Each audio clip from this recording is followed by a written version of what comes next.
അന്ത്യോക്യൻ പാത്രിക്കീസ് എന്നൊക്കെ പറയുന്നുണ്ട്. പക്ഷേ അത് തുറത്തീനിലോ മറ്റോ ഉണ്ട്, പിന്നെ മർദീനിലോ, പിന്നെ മറ്റെവിടെയൊക്കെ. അപ്പൊ ഇതിനകത്ത് ഈ അന്ത്യോക്യൻ പാത്രിക്കീസ് എന്ന് പറഞ്ഞാൽ അതൊരു അന്ത്യോക്യ എന്ന ജിയോഗ്രഫിക്കൽ ലൊക്കേഷൻ അല്ല, അത് സ്പിരിച്വൽ ആയിട്ടാണ് നമ്മൾ മനസ്സിലാക്കുന്നത്. ഇപ്പൊ ജീസസ് ഓഫ് നാസറേത്ത് എന്ന് പറഞ്ഞാൽ നസറേത്തിൽ യേശു കുത്തിയിരിക്കുന്നു എന്നല്ല അർത്ഥം. ജെറുസലേം ഒരു വികാരമാണ്. ജെറുസലേമിനെ മറന്നു പോകുന്നെങ്കിൽ ഞങ്ങളുടെ വലങ്കൈ മറന്നു പോകട്ടെ എന്ന് ബാബിലോണിൽ ഇരുന്ന ഒരു പാടുകയാണ്. ബാബേൽ നദികളുടെ തീരത്ത് ഇരുന്ന് ഞങ്ങൾ പാടി, ജെറുസലേമിനെ ഓർത്തപ്പോൾ ഞങ്ങൾ കേണു എന്നാണ് by the rivers of Babylon നമ്മൾ സങ്കീർത്തനം വായിക്കുന്നു. സുറിയാനിക്കാരുടെ കിരീടവും ദൈവത്തിന്റെ സഭ മുഴുവന്റെയും വിവേകമുള്ള വായും തൂണും അൽപ്പാനും പുഷ്പങ്ങൾ കൊണ്ട് നിറഞ്ഞ മേച്ചിൽ സ്ഥലവും മറിയം സംശയം കൂടാതെ ദൈവമാതാവെന്ന് എല്ലായ്പ്പോഴും പ്രസംഗിച്ചവനുമായ മാർ സെവേറിയോസ് പാത്രിക്കീസിന്റെ കാലത്ത് ജിയോഗ്രഫിക്കലി സുറിയാനി സഭയ്ക്ക് അന്ത്യോക്യയുമായിട്ടുള്ള ആ ഒരു ബന്ധം നിന്നുപോയതാണ്. ജിയോഗ്രഫിക്കലി, അതായത് 1500 വർഷം മുമ്പ്, അത് റീസെന്റ് പാസ്റ്റിൽ നടന്നതല്ല.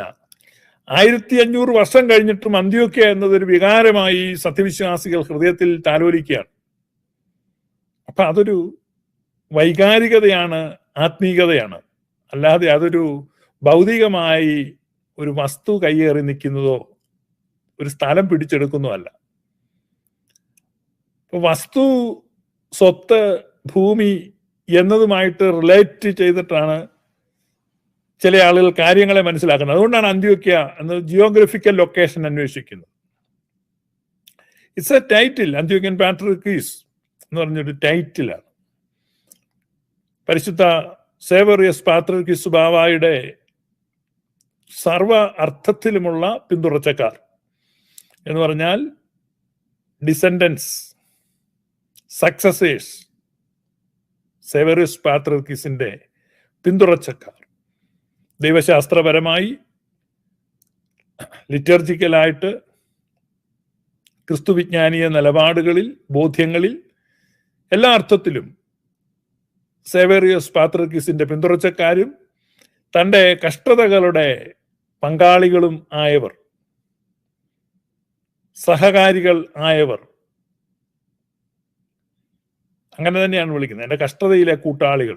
തൻ്റെ കഷ്ടതയിലെ കൂട്ടാളികളായി, പിന്തുടർച്ചക്കാരായി, പിന്നീട് യാക്കോബ് ബുർദാനായും അതിനുശേഷം അവരുടെ പിന്തുടർച്ചക്കാരായി യാക്കോബായ സഭ ഭാഗ്യമോടെ നിലകൊള്ളുകയാണ്.